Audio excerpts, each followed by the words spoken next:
कहानी एक ऐसे इंसान की है जो ना इंसान जैसा लगता है, ना ही उसके इरादे समझ आते हैं। नाम था एंडी डुफ्रेस ने, एक सफाल बैंकर जिसे अपनी पत्नी और उसके प्रेमी के कत्ल के इल्ज़ाम में जेल भेज दिया गया। उसने कभी जुर्म एक्सेप्ट नहीं किया, लेकिन कैद काटनी पड़ी शॉशैंक जेल में। यहाँ मुलाकात होती है रेड से, एक पुराने कैद से जो सब चीज़ें जेल के अंदर से ला सकता था। एंडी अलग था, चुपचाप लेकिन दिमाग से तेज़। धीरे धीरे वो अपनी जगह बनाता है, अपने काल्म नेचर और नॉलेज से। एक दिन छत पर काम करते वक्त एंडी जेल के गार्ड्स को टैक्स और पैसे के बारे में एडवाइस देता है। बदले में सारे कैदियों को एक पल के लिए आज़ादी मिलती है। सबको एक एक बीर, सूरज के नीचे हवा में एक छोटी सी मुस्कान। वो पल शॉशैंक के कैदियों के लिए सपने जैसा था। दिन बीतते गए। एंडी ने लाइब्रेरी को नया रूप दिया, प्रिजनर्स को पढ़ना लिखना सिखाया। लेकिन शॉशैंक के अंदर सब कुछ इतना आसान नहीं था। काइड के रूल्स, बेसमेंट में अंधेरे सच और सिस्टम की नफरत हर रोज उसके इरादे तोड़ने की कोशिश करती। रेड बार बार पैरोल के लिए अप्लाई करता है, लेकिन हर बार एक ही शब्द सुनता है, रिजेक्टेड। उसके चेहरे पर बस थोड़ी सी उम्मीद, और फिर वही अंधेरा। एक दिन एक बुजुर्ग कायद, ब्रूक्स, जेल से बाहर निकालता है। सालों की कैद के बाद आज़ादी उसके लिए जंजीर बन जाती है। बाहर की दुनिया उसके लिए पराई थी, और अकेलापन इतना गहरा कि उसने अपनी जान ले ली। जेल के अंदर ये खबर आई और रेड के दिल में एक डर बिठा दिया, क्या उसका भी यही अंजाम होगा।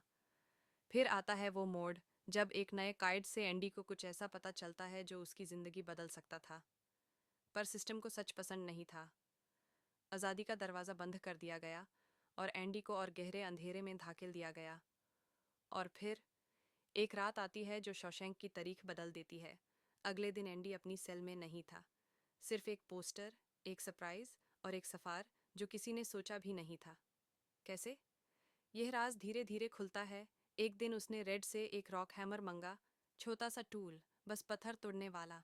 कैदियों को लगा यह सिर्फ हॉबी है, पर असली खेल कुछ और ही था। रेड कहता था, एंडी में एक अजीब सी शांति थी, जैसे वो हमेशा किसी प्लान में लगा हो।